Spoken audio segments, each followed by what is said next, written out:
को चाहिए इस मंच पे बैठने के बाद में कि एक एक शब्द वो बोले जो प्रमाणित हो।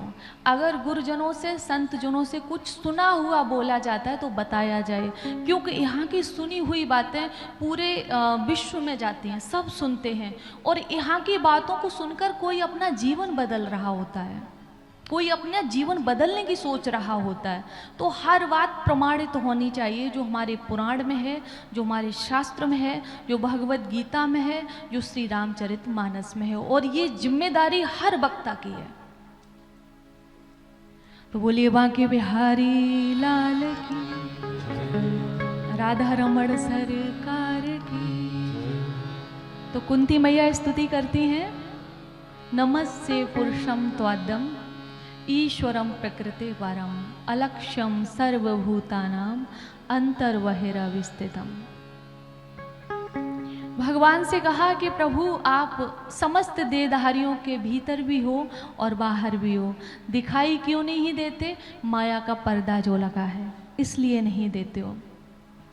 मैं आपकी बुआ कुंती प्रणाम करती हूँ। जो प्रणाम कहा तो कृष्ण भगवान कहने लगे कि बुआ मैं आपका भतीजा हूँ, मुझे प्रणाम करना चाहिए। ये आप उल्टी गंगा बहा रही हो, मुझे प्रणाम करना चाहिए और आज आप मुझे कर रही हो।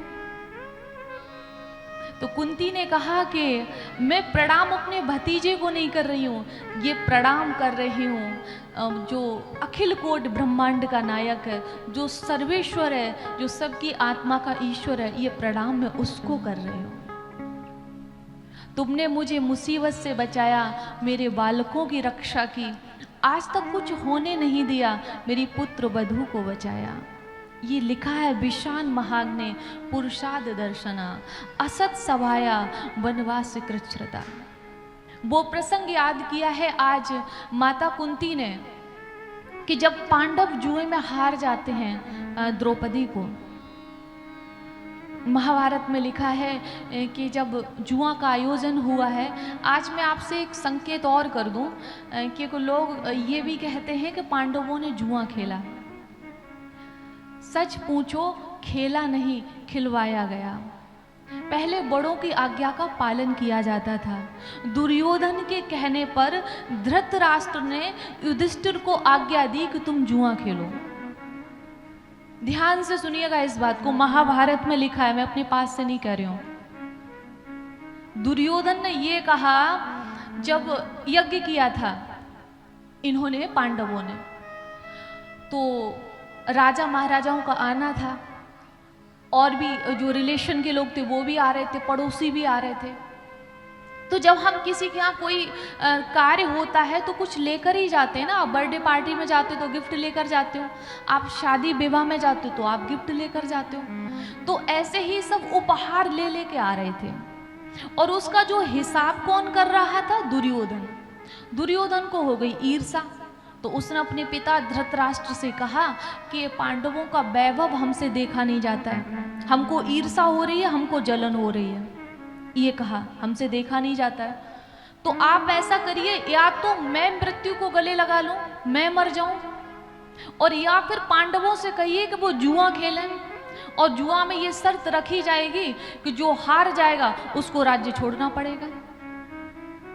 तो पांडवों को धृतराष्ट्र ने बुलवाया। पहले तो दुर्योधन को समझाया, जब नहीं माना तो पांडवों को बुलवाया, और युधिष्ठिर ने जब उनको प्रणाम किया और कहा कि ताश्री हमको क्यों बुलाया, हमें आज्ञा करिए कि हमें क्या करना है, तो बोले तुम्हें जुआ खेलना है। और पहले बड़ों की आज्ञा माननी पड़ती थी, तो वो बैठ गए। और जब जुआ खेलने में बैठे तो सबसे पहले उन्होंने द्रौपदी को दांव पे नहीं लगाया, अपने साथ अपने 4 भाइयों को भी दांव पे लगाया, सारा राज्य लगाया, अपने अस्त्र शस्त्र दांव पर लगाए, दास दासी भी दांव पे लगाए। जब सब कुछ दांव पे लगाने के बाद में हाथ जोड़ लिए, कहा अब मेरे पास कुछ नहीं है, क्योंकि मैं खुद दासत्व को प्राप्त हो गया हूं। तो शकुनी कहता है नहीं नहीं, अभी एक तुम्हारे पास हीरा है, हो सकता है कि उससे ये जो तुम हार चुके हो ना, तो सारा वापस ले लो। शकुनी ने कहा। अब देखिए, एक बात तो कहेंगे, कितने भी बड़े भक्त हो, कितने भी बड़े धर्मात्मा हो, अगर कहीं पाप के इर्द गिर्द आ जाओगे, भाई जुआ खेलना पाप है, जहाँ जुआ होता है वहाँ कलयुग है, तो अगर इर्द गिर्द आ जाओगे तो कहीं ना कहीं पाप छा जाएगा और फिर बुद्धि आपकी काम नहीं करेगी। तो बोले हमारे पास कौन सा हीरा है, सारा हीरा जो जवाहरात था सब तो मैंने दांव पे लगा दिया। तो उसने कहा द्रौपदी, जो द्रौपदी का नाम लिया और इन पर तो पाप छाया हुआ था और इन्होंने कह दिया ठीक है, हमने द्रौपदी को भी दांव पे लगाया। और शकुनी पास से गलत डाल रहा था क्योंकि छल से उनको जुए में हरा गया और जो आखिरी चाल खेली गई उसमें वो द्रौपदी को भी हार गए।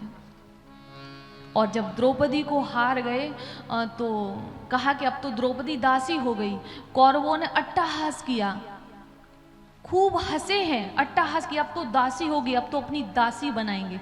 बड़े भाई की पत्नी भाभी होती है, माँ समान होती है, लेकिन बोले नहीं अब इसको दासी बनाएंगे। और पहले तो दासों को भेजा है और कहा कि द्रौपदी को सभा में लेकर आओ, ये कहा। और जब सभा में बुलाया गया तो महाभारत में लिखा है, मैं इस प्रसंग को हमेशा थोड़ा सा चीज़ों को छुपाकर बोलती हूँ, लेकिन आज मैं आपसे बोलूँगी इसलिए कि जो लोग ये कहते हैं ना कि भगवान ने जब अर्जुन को समझा लिया तो दुर्योधन को क्यों नहीं समझाया। आज मैं वो बात आपको इसलिए बताऊंगी, भगवान ने उसके बाद समझाया लेकिन भगवान ये चाहते नहीं थे ये समझे। आपको ये भी बताएंगे क्योंकि इतना जघन्य अपराध कौरवों की तरफ से किया गया था। द्रौपदी जो थी वो रजस्वला स्थिति में थी, आप लोग सब समझ रहे होंगे, मुझे आशा है, इससे ज़्यादा मैं नहीं बोलूँगी। और वो एक वस्त्र में थी, एक ही वस्त्र में उन्होंने अपने शरीर को ढका हुआ था। पहले के जो नियम थे उस आधार पर ही मैं आपको बता रही हूँ। तो उन्होंने ये चीज़ बोली, ये कहा कि मैं एक वस्त्र में हूँ और मैं अभी सभा में जाने की स्थिति में नहीं हूँ। वहाँ पर गुर्जन हैं, वहाँ पर पिता तुल्य लोग हैं, हमारे ससुर हैं, धृतराष्ट्र जी हैं, और भी देश विदेश से राजा और महाराजा वहाँ पर बैठे हुए हैं। कोई वहाँ पे 2 4 10 20 लोग नहीं थे, वहाँ लाखों की संख्या में लोग थे। हम लोगों को लगता है कि 10 20 लोग बैठे थे, कौरव पांडव थे नहीं, आसपास क्षेत्र के लोग बैठे हुए थे, बड़े वरिष्ठ लोग बैठे हुए थे। उस सभा में द्रौपदी को बुलाया गया। तो द्रौपदी ने जब मना कर दिया आने से कि मैं इस तरह सभा में नहीं जा सकती हूँ, जिन बड़े बुजुर्गों ने कभी मेरा चेहरा नहीं देखा वो हमें आज कैसे देखेंगे, मैं इस स्थिति में नहीं जा सकती हूँ, इस स्थिति में तो मुझे विश्राम करना चाहिए। ये शब्द भी लिखा हुआ है कि मुझे विश्राम करना चाहिए, मुझे नहीं जाना चाहिए।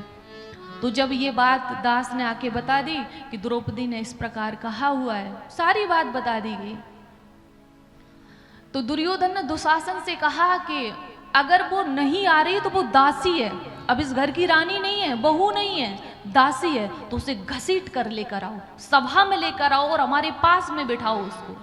इतना अपमान किया और इतने अपमान के बाद भी लोग कहते कि दुर्योधन को क्यों नहीं समझाया, विनाश तो तय था। और जब द्रौपदी को घसीटता हुआ, केस पकड़ता हुआ लेकर आया, तो अगर महाभारत आपसे निवेदन है एक बार उस प्रसंग को पढ़ लीजिएगा, आपकी आंखें नम हो जाएंगी कि द्रौपदी की वो हालत हुई कि भगवान इस संसार में किसी के साथ ना करे ऐसा। मैं वो शब्द बता नहीं पाऊंगी आपको,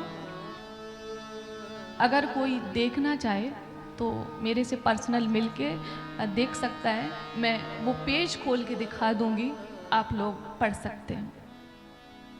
द्रौपदी की वो हालत हुई, रक्त से उनका शरीर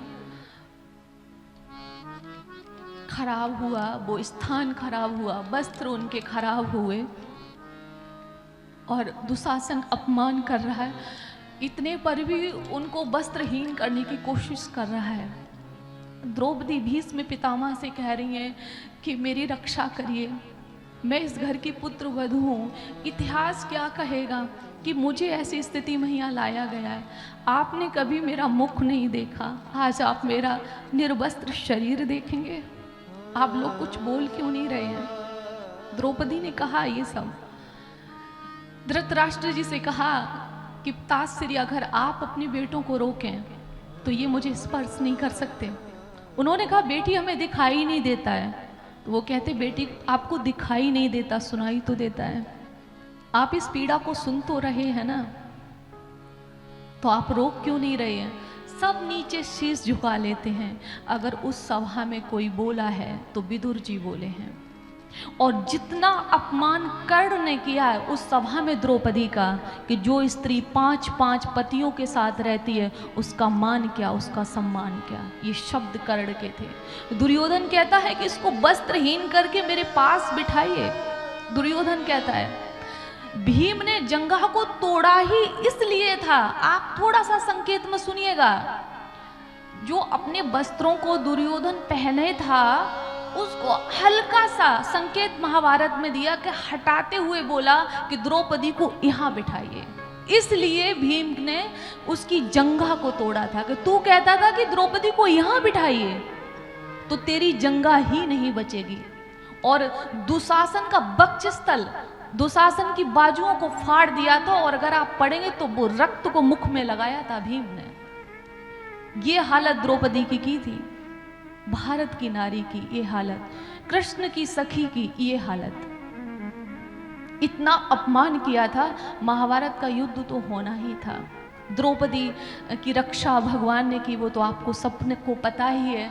भगवान ने जब द्रौपदी ने भगवान से कहा बाद में, जब संधि की बात हुई कि संधि कर लो, दुर्योधन को छोड़ दो, कोई बात नहीं, जो कुछ दे दें उसी में गुजारा कर लो, रहने दीजिए, इनको युद्ध नहीं करेंगे। तो द्रौपदी ने अपने केशों को दिखाया कृष्ण भगवान को और कहा केशव इन केशों की लाज रखना। आप तो जानते हो ना कि सभा में मेरी क्या हालत की थी। आपको तो पता है ना, इन केसों को पकड़ पकड़ के मुझे घसीटा गया था। आपको पता था ना कि मेरे जितने वस्त्र थे सब रक्त में सने हुए थे। आपको पता है ना, वहां पर सबके सामने मैं अपमानित हुई थी। आपको पता है ना, तो उसकी लाज रखना के सब, संधि नहीं करना। अगर आपने संधि किया तो ये द्रौपदी जीवित नहीं बचेगी। मुझे उस अपमान का बदला लेना है। ये अपमान किया गया था। जब जब मैं इस प्रसंग को पढ़ती हूँ तो मैं अपने आप को रोक नहीं पाती हूँ। आज मैं सच में ये प्रसंग आपको नहीं बताती और मैं हमेशा लाइटली होके निकल जाती हूँ, लेकिन बहुत मुझे पीड़ा हुई इसको पढ़ के। तो मैंने सोचा कि ये आप तक पहुँचना चाहिए, आपको मालूम होना चाहिए कि युद्ध हुआ क्यों।